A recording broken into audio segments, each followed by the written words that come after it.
Hey guys, welcome back. I'm Four Towers Films and Doug 218. Hello. Happy Friday. Hope you're getting ready for your weekend. That'll be a good one. We are recapping Big Brother Season 21, Episode number 20. We are really coming toward the end of this show pretty soon. Not many of them left. No. Since the eviction episode, the first member of the jury has gone to the jury now. And we'll tell you who that was in a minute. Well, as you know, Jess did not use the POV, so Jack and Mickey are still on the block. And the Diamond Power veto is dead. And it's true. I mean, Jess is already HOH. There's no point and she won veto. There's no point in activating it because she already has the power to choose whoever she wants, being HOH. So it was null and void anyway, so no point. Like, if it had been Jack or somebody, she could have activated it, who won it. But it wasn't, so there's no point. No. You know.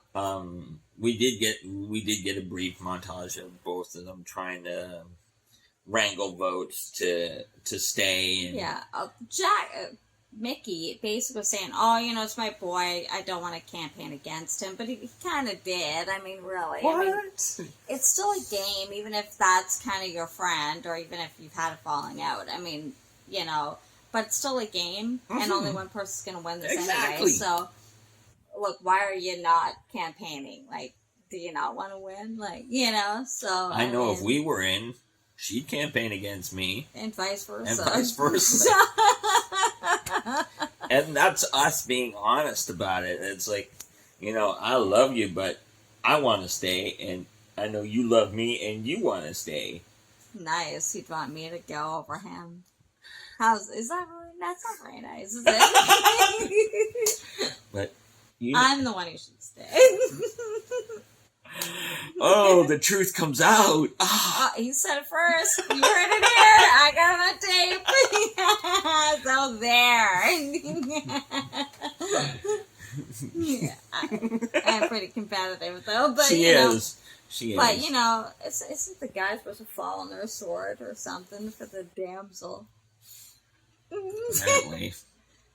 Not him. He wants to stay. Anyway, so... We digress. It pretty much never really shifted back to Mickey, back to, Mickey staying, or Jack staying. Simply because I think he's really burned too many bridges. Oh, for sure. You know? For sure. He did try to talk to Cliff, offer him a deal, and... Cliff admitted it was a pretty decent deal, but I mean, really, at this point, the six are kind of not together anymore. The six are done.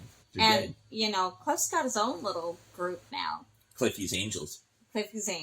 I mean, are they like a powerhouse alliance? No, not really. There really isn't a big power alliance right now, but they're just kind of working together.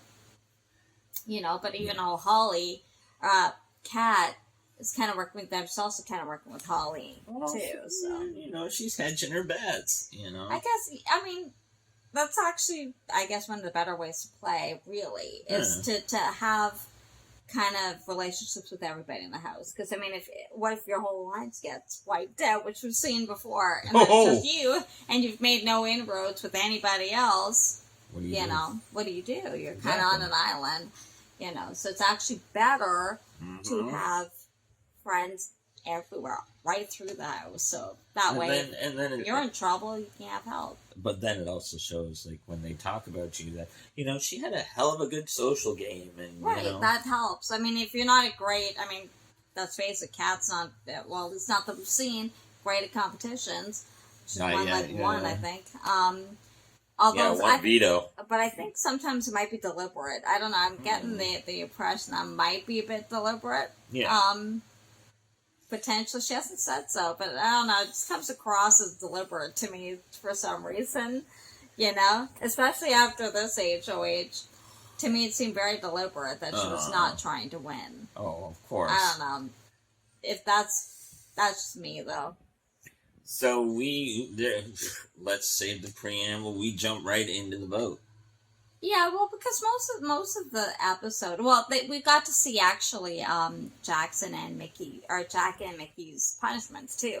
Jackson had to dissect an alien every time he was called. Every time he was called, we don't know how many times that was. And sounds like all hours of the night. And it would explode. And it would explode multicolors. So, and he had like this doctor's or lab coat on. He had safety glasses on, and it was out in the backyard.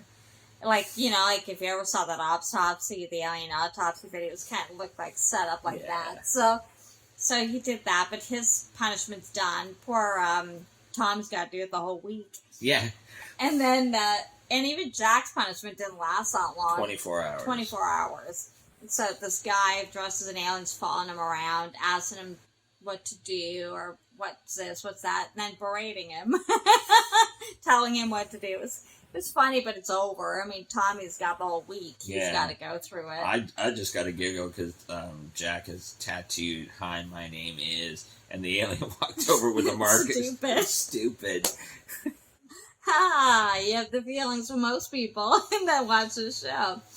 But, you know, I bet a lot of people watch the show would like to write that on there, you know. Just or something else. Because he really does rub people the wrong way. Whether or not he's like that in real life, we don't know. But, you know, in the show, he kind of rubs me the wrong way. Oh. So, we go to the vote, and it's basically unanimous outside of 2 votes. Yeah, it was 6-2. I think it was 6-2. But, you know, it was you kind of caught your breath for a minute because it was tied for a little bit, and then it not for long, only a 2. And then it just, like, clicked right up for Jack. Jack got evicted. I mean, which is pretty much what you want. Never really changed. That's what Jess wanted anyway. Yeah. They know Mickey has to go. But it's just, like we've said before, Jack is just so arrogant, you know, and he thinks he's running things, although everybody seems to think the guys seem to think Christy's running things. Yeah, she's pretty good, I must say. Yeah. I think she might be the dark horse. She might be because she's able, like I said, she's able to talk herself out of this stuff. So, excuse me. There are, like, a lot of threats are the guy, like, what everybody else seems to think is like Jack or Jackson, that kind of thing. Christy's not necessarily seen as a threat by most of the house, at least at this point. No. So that's what's unstable, but not a threat. Well, emotional, but that doesn't necessarily mean big threat. It usually means the opposite. But she's able to talk herself out of stuff. You know, she's still doing it. So along with Tommy. So Jack said this, and what's interesting is Julie asked him about some of the comments that he made against Cammy and mostly and Bella. Yeah. Now he was saying that he apologized for what he said, that he shouldn't have said that, but it was in the heat of the moment, that he doesn't actually feel that way. And then they asked him about the rice pudding comment that he made. If any of you guys saw that in the live, they did not show that on the show. They showed that in the live feeds, and there was big uproar about that. Because it's very racist sounding, right? Because she's Asian and Asian American.